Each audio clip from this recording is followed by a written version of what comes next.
ഈ ഫാർ റൈറ്റിന്റെ റാലിക്കകത്ത് മുഴുവനും പാടിയത് ക്രിസ്ത്യൻ വർഷിപ്പ് സോങ്ങുകളാണ്.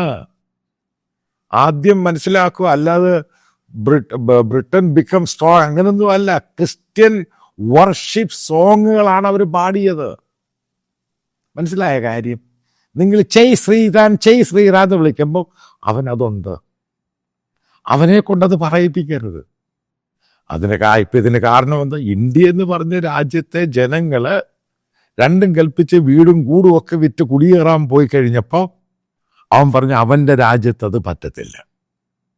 ഇതാണ് സംഭവം. എന്താണോ ന്യൂസിലാൻഡിൽ ഉണ്ടായത്? അതൊരു ക്രിസ്ത്യൻ ചർച്ച് ഡിനോമിനേഷനാണ് ഈ സംഭവം സ്റ്റാർട്ട് ചെയ്യുന്നത്. ന്യൂസിലാൻഡിന്റെ ചരിത്രത്തിലില്ലാത്ത സംഭവം ഉണ്ടായി.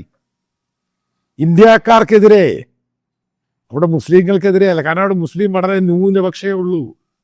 പക്ഷെ വളരെ കാലത്തിന് മുമ്പ് കുടിയേറിയ ഇന്ത്യക്കാർക്കെതിരെയാണ് അവിടെ പ്രക്ഷോഭം സ്റ്റാർട്ട് ചെയ്തത്. ഓസ്ട്രേലിയ ഇന്ത്യക്കാർക്കെതിരെ